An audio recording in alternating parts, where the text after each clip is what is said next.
Today we're going to continue our 2019 offseason plan report series, and we're covering the Pittsburgh Penguins, and that's coming up next.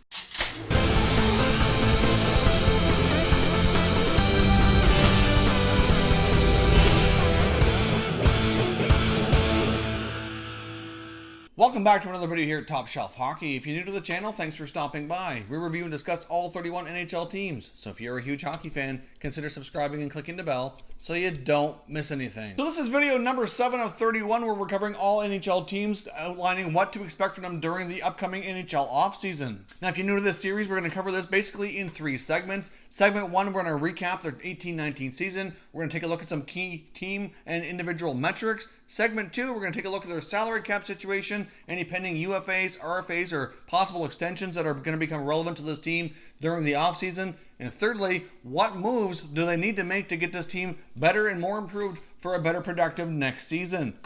Now let's jump in here with our 18-19 season recap. So the Pittsburgh Penguins finished with a 44-26-12 record for 100 points, third place in the Metropolitan Division. Of course, that Metro Division was extremely competitive this year, getting 5 teams into the Stanley Cup Playoffs. Obviously, it was a very tough spot, but they did manage to finish third. But there were times throughout the year where there was no guarantees the Penguins were going to be a playoff team. There were times when they were sitting in a wild card spot, and other times when they were on the outside looking in. But they did have a pretty solid finish to the year to get themselves into third place. Now, taking a look at some of their key team metrics, they had a really solid power play here yet again, something the Penguins have had numerous times over the years. They clicked at a 24.6% rating for the 6th best power play in the NHL.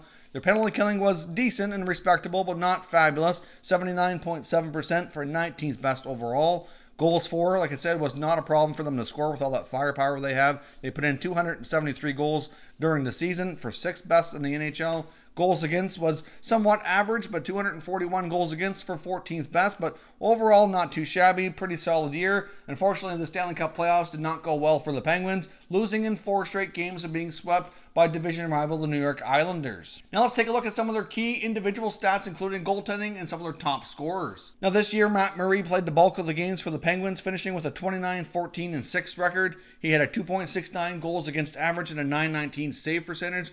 Overall, not too bad, but there certainly were times during the season when Murray was dealing with injuries and didn't quite look himself, but overall, he did finish with some pretty solid numbers.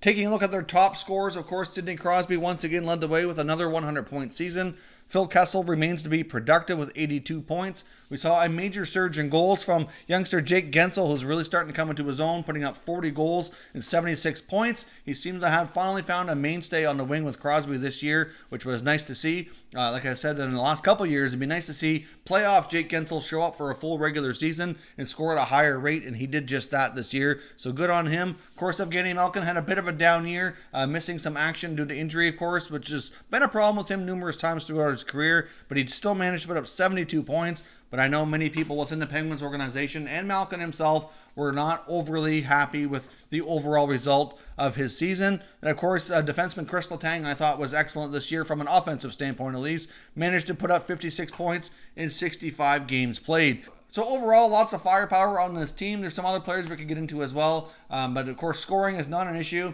for this franchise, and it hasn't been for some time. Now let's take a look at the next segment, where we take a look at their RFAs, their UFAs, their cap situation, and how this summer is going to go when it comes to contracts. Now taking a look at their RFAs, there's not too many, but certainly some players they're going to want to retain, including forwards Zach Astor-Reese and Teddy Bluger. Of course, Teddy Bluger is going to call up later into the season and seemed to fit in pretty well. Had a pretty solid first number of games there for the Penguins. And of course, defenseman Marcus Pettersson, after coming over from the trade for Daniel Sprong from the Anaheim Ducks, I thought he was a pretty decent guy back there for the Penguins and certainly fit in quite nicely. So I'd be all but surprised if any of these guys were not retained. I fully expect the Penguins to qualify and sign all of their RFAs this season.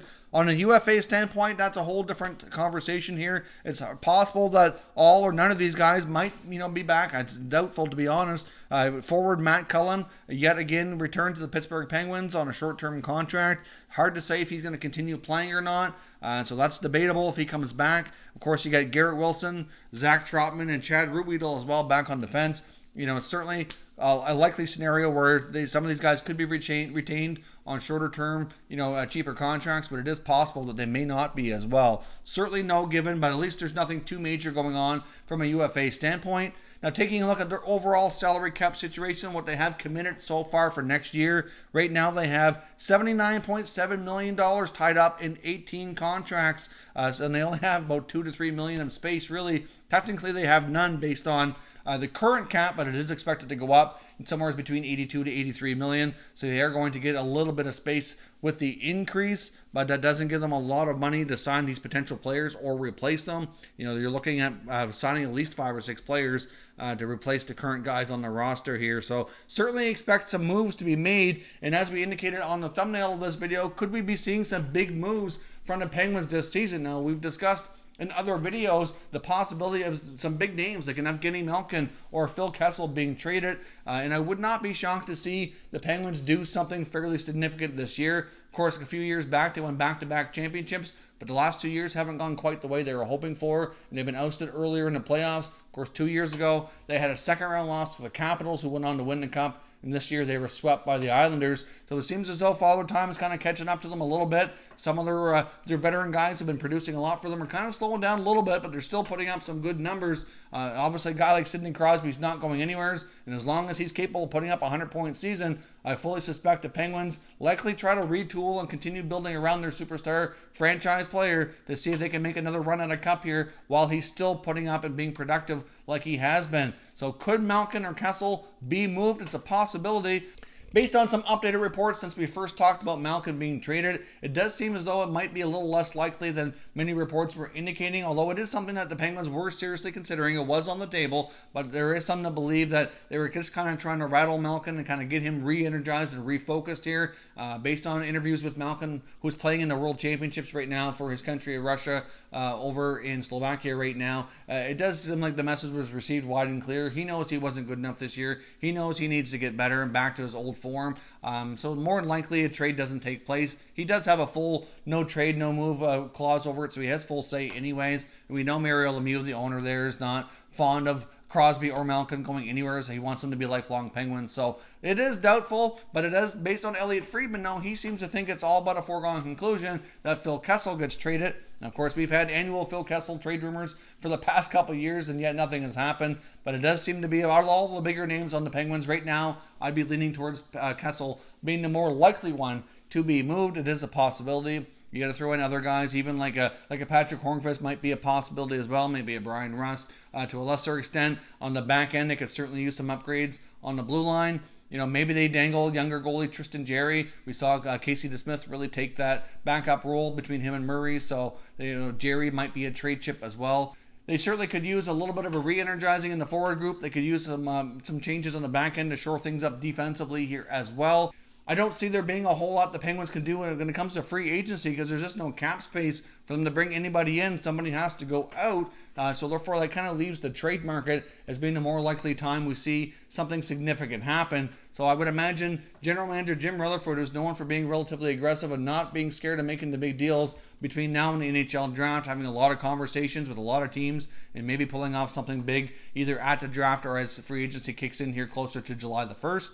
But I would expect one of the bigger names in the Penguins lineup to be moving on to a new uniform next season. So, of course, let me know down in the comments below what kind of moves do you think the Penguins should make to get better for next year. There's certainly a lot of question marks around this team and what kind of deals they might make. But I do expect something fairly significant to happen with them this offseason to try to get better and try to get back to winning a Stanley Cup while Crosby is still being as productive as he is. If you're new to the channel here, I hope you consider subscribing. We cover all 31 NHL teams, and there's plenty of content here for all hockey fans to enjoy. So stay tuned for the remainder of this series. Lots of videos coming up in the offseason report series, as well as plenty of other content. Thank you for watching, and we'll catch you next time.